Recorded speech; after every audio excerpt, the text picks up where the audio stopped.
In a small town where racial biases run deep, 16-year-old black boy Darius faced brutal taunts and humiliation at school as his dreams for a better future were shattered. Teachers and classmates turned their backs on him, but despite the relentless bullying, he found the strength to ignite a movement that would change everything. His journey toward justice would be fraught with challenges and surprises, but his determination to take on the system would become a powerful fight for his life. You won't believe how he tackles this daunting challenge. But let's start from the beginning. In a small town where racial biases lurked in the shadows, a 16-year-old black boy named Darius stepped into the halls of a prestigious local school, his heart brimming with hope. He had dreams of a better education that would pave the way for a brighter future. The air buzzed with the excitement of new beginnings as he donned his crisp new backpack and took a deep breath, ready to embrace the possibilities ahead of him. However, that optimism quickly shattered, transforming into a nightmare. As he walked into the classroom on that sunny morning, Darius was met with cold stares and hushed whispers. The teachers and administration, those he had hoped would guide and support him, turned their backs, judging him solely on the color of his skin rather than the promise he carried within. It was as if an invisible wall had been erected, separating him from the rest of his classmates. The first day was particularly brutal. Darius, eager to participate and prove himself, raised his hand to ask a question during a discussion about a recent reading assignment. The teacher, a middle-aged man with a permanent scowl etched on his face, glanced at him with a mix of disdain and disbelief. "Maybe you should learn to read first before you start asking questions," he scoffed, his voice dripping with condescension. The laughter that erupted from his classmates felt like daggers piercing through his resolve. The humiliation didn't end there. As the days turned into weeks, Darius found himself increasingly isolated. His attempts to engage with classmates were met with indifference or outright hostility. They whispered behind his back, calling him derogatory names, and even made a game out of mocking him whenever he stumbled over his words. Each dismissal chipped away at his self-esteem, making him question his place in the school. What had once felt like a sanctuary of knowledge now felt like a hostile environment. During lunch, Darius would sit alone at a table, watching as groups of students laughed and shared stories. He ached for connection, but felt invisible, a ghost wandering through the halls of a place that was supposed to feel like home. The cafeteria, with its cacophony of laughter and chatter, only amplified his loneliness. Every glance in his direction was a reminder that he was not accepted, that he was different. One day, as he sat there, he overheard a group of students nearby discussing a school project. They were talking about how they were looking for group members and laughing at the idea of including someone like him. Darius's heart sank further. It was a stark reminder that the color of his skin had already formed a barrier, one that he felt powerless to break.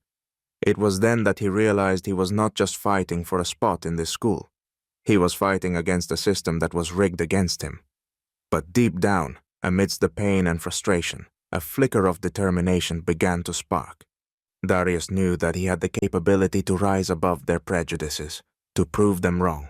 With each disparaging comment, he felt a growing resolve to show them that he was more than their assumptions. As he looked out the window at the school grounds, he made a silent promise to himself. He would not let their ignorance define him. He would find a way to make them see him, not just as a black boy in their school, but as a force to be reckoned with. The journey would be tough, but he was ready to fight for his place and for his dreams. As the weeks wore on, Darius found himself increasingly plagued by open discrimination from his classmates. What began as whispers and sidelong glances quickly escalated into outright bullying. Every day became a struggle for survival in a hostile environment. He was taunted for the color of his skin, labeled with derogatory names that stung like hot iron. "You don't belong here," one girl sneered as he walked past, her friends cackling behind her like a pack of hyenas. This relentless harassment left Darius feeling isolated and misunderstood, like an outsider looking in on a world where he would never truly fit. Group projects became a nightmare. Whenever he raised his hand to contribute, he was met with rolling eyes and dismissive gestures. Classmates often whispered to each other, strategically excluding him from discussions, making it painfully clear that he was not welcome in their circle. The feeling of being constantly on the outside, unable to break through their tight-knit cliques, was suffocating. Each day, Darius would sit in class, trying to focus on the lessons, but the laughter and jeers from the other students echoed in his mind, drowning out the teacher's voice. He could feel the weight of their prejudice pressing down on him, and it was becoming harder to breathe. He often retreated into his own thoughts, imagining a future where he was accepted, respected, and thriving, far away from the cruelty of his current reality.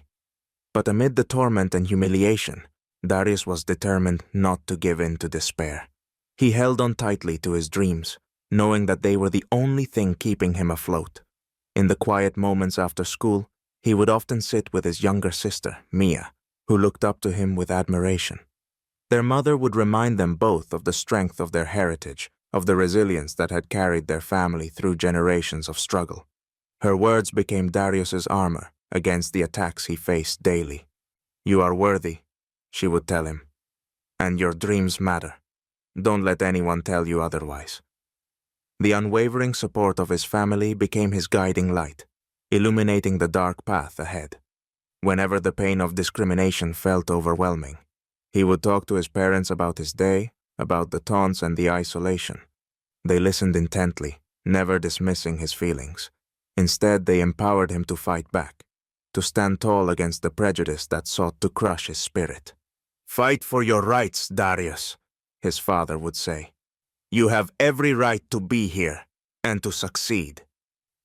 With that encouragement, Darius began to devise a plan. He knew he couldn't allow the taunts to define him. He needed to channel that pain into something powerful. He started writing down his experiences, documenting the injustices he faced, not just as a form of therapy, but as a way to organize his thoughts. Each entry became a stepping stone towards his goal of not just surviving, but thriving. He would transform the negativity into motivation, using it to fuel his ambitions. As he walked through the hallways, even as the jeers followed him, he felt a flicker of hope igniting within him. Darius began to think that maybe, just maybe, he could create a movement. It was time to show his classmates that their prejudice was not only wrong, but that it could not silence him. He would not just be a victim of their cruelty, he would rise above it, and in doing so, he would prove that he belonged exactly where he was meant to be. One afternoon, as Darius was making his way home from school, he noticed a group of black students gathered on a corner, animatedly discussing their experiences with racism and discrimination. Curiosity piqued, he slowed down and edged closer, straining to hear their conversation. They were sharing personal stories about the challenges they faced in their respective schools, the unfair treatment, and the constant battle against prejudice. Some spoke of the courage it took to stand up and speak out, while others recounted moments of triumph that had emerged from their struggles. Listening to their discussions sparked something deep within Darius.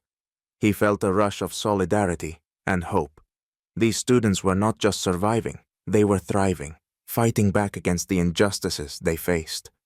The fire in their voices ignited his own determination. "If they can do it, why can't I?" he thought, envisioning the possibility of creating change within his own school. Inspired by this encounter, Darius decided he could no longer sit idly by. He wanted to gather his classmates and create a safe space where they could share their experiences and advocate for diversity and inclusion. His heart raced as he imagined launching a school club dedicated to addressing racial discrimination, a platform for students to express themselves and find strength in unity. "This is it," he whispered to himself. "This is how I can make a difference." The next day, fueled by his newfound inspiration, Darius approached a few friends during lunch, sharing his vision of the club. To his surprise, they were receptive and excited about the idea. He explained how they could raise awareness, educate others, and provide support for those who felt marginalized. "We can't let them silence us," he asserted, his voice rising with passion. "Let's stand together and show them we are more than what they think we are." Darius organized the first meeting in a quiet corner of the library, where they wouldn't be disturbed. The atmosphere was charged with anticipation as he set up chairs and arranged a small table with snacks. On the day of the meeting, He was nervous but determined. He paced back and forth, rehearsing his words in his mind. Would anyone show up? Would they believe in his vision? To his relief, several classmates arrived, their faces filled with curiosity. As they settled in, Darius took a deep breath and opened the floor. He spoke from the heart about his experiences, the racism he faced, and how he longed for a change. The words flowed from him, charged with emotion, and as he spoke, he noticed nods of agreement from his peers. They shared their own stories of discrimination, their frustrations, and their hopes for a better future. By the end of the meeting, they had established a name for their club: Voices for Change. The energy in the room was electric, filled with a sense of purpose and camaraderie. It was more than just a group. It was a movement starting to take shape. Darius felt a surge of empowerment. For the first time in a long time, he felt like he belonged. Word about the club spread quickly through the school. More students expressed interest in joining, eager to have a platform where their voices could be heard. Darius and his friends began planning events, workshops, discussions, and community service projects aimed at fostering understanding and breaking down barriers. Each new member brought a unique perspective, and Darius encouraged everyone to share their stories, creating a tapestry of experiences that highlighted both the pain of discrimination and the beauty of resilience. As the weeks passed, the club became a beacon of hope and support. Darius realized that he was not just fighting for himself, but for everyone who had ever felt marginalized or silenced. The more they shared, the stronger they grew. And in the back of his mind, Darius knew that this was just the beginning of their journey toward change. Together, they were ready to take on the world and challenge the status quo, proving that their voices would not be ignored any longer. Despite the obstacles he faced, Darius was relentless in his mission to expand the reach of Voices for Change. The club quickly became a sanctuary for students seeking empowerment and understanding. Darius poured his heart into organizing events that would not only raise awareness about racial prejudice, but also foster a sense of community among students of all backgrounds. He scheduled workshops, guest speakers, and even film screenings of documentaries that highlighted the struggles against racism and inequality. Each event was carefully planned and executed, with Darius taking on the role of both leader and advocate. He reached out to local activists and educators, inviting them to share their experiences and insights. The first seminar he organized was a huge success. Students from different grades packed the auditorium, eager to listen and learn. Darius felt a surge of pride as he watched his peers engage in discussions about racism, privilege, and the power of unity. He knew they were starting to open their eyes to the harsh realities that existed within their community. As the club gained momentum, Darius's confidence grew alongside it. He was no longer just a quiet boy who felt out of place. He had become a voice for those who had been silenced. But he knew that awareness was just the first step. To truly affect change, they needed to confront the systemic issues within the school. With this in mind, Darius made the bold decision to approach the school administration. During a meeting with the principal and other faculty members, Darius laid out his case for equal treatment for all students, especially those from marginalized backgrounds. He spoke passionately about the impact of their policies and how they often perpetuated a culture of exclusion. "Every student deserves a chance to thrive," he asserted, his voice steady. "We cannot stand by while biases dictate who gets to succeed in this school." At first, the administration was hesitant. They offered polite nods, but seemed resistant to acknowledging the issues Darius presented. However, as he continued to provide evidence of discrimination, anecdotes from students, instances of bias in disciplinary actions, he could see the cracks beginning to form in their defenses. Some teachers, who had once been dismissive, began to realize the harmful effects their actions had on their students. Days turned into weeks, and Darius persisted. He organized peaceful demonstrations, encouraging students to wear buttons or shirts emblazoned with messages of unity and support for equality. The visual impact was undeniable. The halls of the school became vibrant with colors and slogans that challenged the status quo. Soon, students who had previously remained silent started to speak out, emboldened by Darius's leadership. His efforts began to yield tangible results. The administration agreed to implement new policies that would foster inclusivity, such as diversity training for teachers and workshops on cultural competency.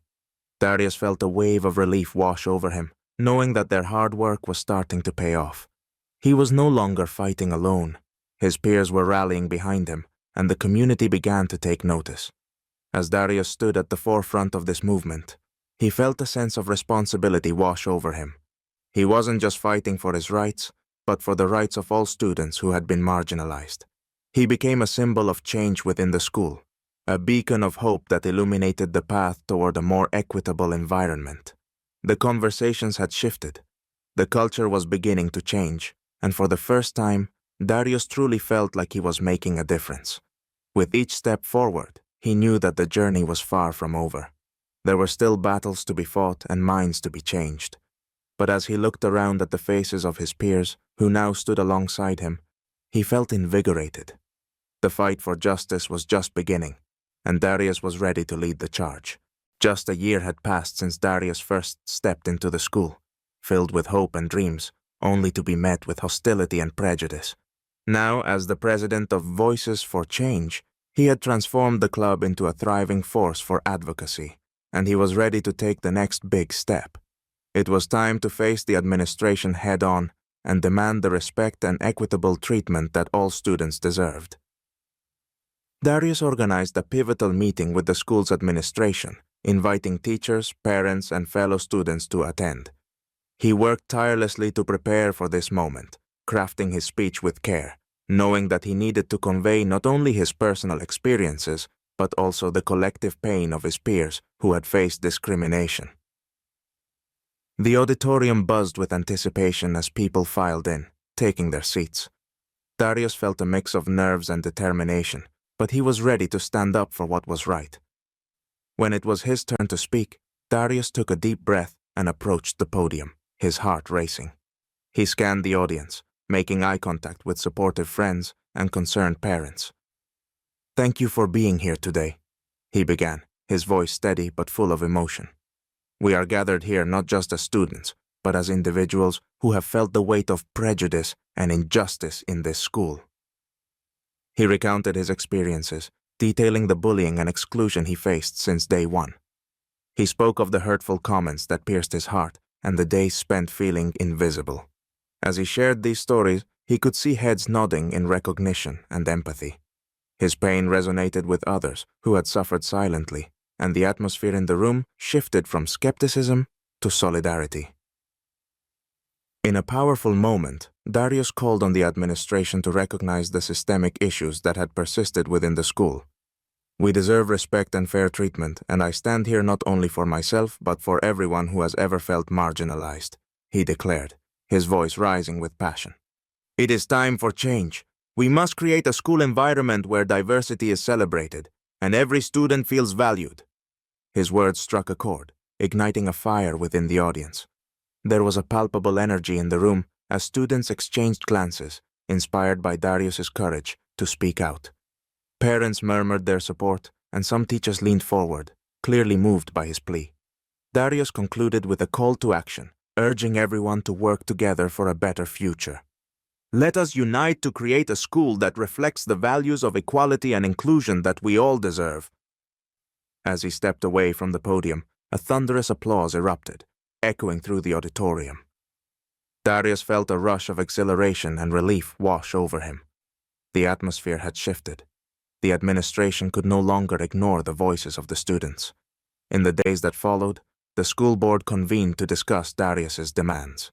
His heartfelt speech and the support from the community made it impossible for them to dismiss the pressing need for change. In a historic move, the administration agreed to implement new policies aimed at promoting diversity and inclusion within the school. Darius, once the target of ridicule, was appointed as the head of the newly formed Diversity and Inclusion Committee. He could hardly believe it. He had gone from being an outcast to a leader, a position that would allow him to enact the very changes he had fought so hard to achieve. As he stood in front of his peers, a sense of pride swelled within him. Darius had proven that even in the face of adversity, one voice could spark change. He had turned his pain into purpose, and in doing so, He had not only transformed his own life, but also paved the way for future students to thrive. The fight was far from over, but now Darius was equipped with the power of unity and determination. Together with his friends, he would continue to push for justice and equality, ensuring that no student would ever have to feel the weight of discrimination again.